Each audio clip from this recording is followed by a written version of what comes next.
innblásturinn kom frekar auðveldlega til okkar varðandi okkar sögu og hvernig sjórinn tengist þar inni náttúrulega bara eins eðlislegt og fyrir hvern annan Íslending held ég. En þetta okkar erfðaefni og grunnur fyrirtækisins og þetta bara okkur mjög hugleikið og það líka ákveðin kraftur í sjónum og við höfum dregið upp úr sjónum okkar lífsbjörg.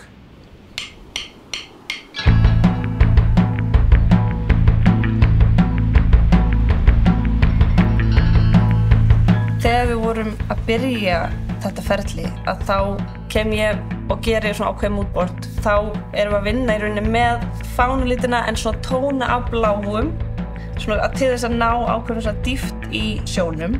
Teikniborðið var mjög aukt hjá mér fyrst, svo ég gerði nokkrar tillögur að mynstrum og byrjaði frekar svona varfærnislega og var svolítið hefðbundnari. Svo hendi ég í eitt svolítið svona gassalegt flip sem að mér fannst alltaf flottast og ég hugsaði allan tímann, þetta of mikið sko.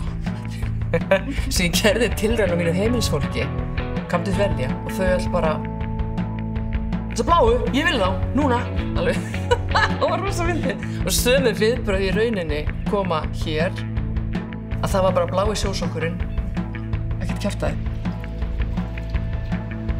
Það svona alveg þegar maður við það að fara að samþykkja eitthvað þá maður bara ok, þetta alveg pottþétt? Þannig að ég náttúrulega mátaði á alla, eða ekki alla, en ég mátaði á marga innan skrifstofunnar og þar meðal hver með minnsta fótinn, hver með stærsta fótinn, af því við viljum ná til allra. Og ég með alveg ótrúlega litla fætur, ég nota 35,5, ég samt kaupi 36 stundum. Og svo prófum við líka á sá sem var með stærsta fótinn, örugglega 46.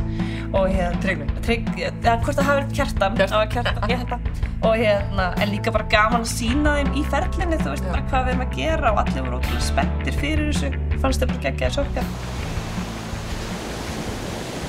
Bláu litirnir að sjálfsögðu hafa þyngsta vægi hér, en hællinn, rauða baujan í ólgusjónum svolítið vegvísirinn og það eitthvað sem að sjómenn og Íslendingar þekkja vel. Þegar þau sjá baujuna þá þau á réttum stað mögulega, þannig að þetta kannski svona áminningin að halda utan heilsuna og áminningin að sko vita að maður á réttri leið.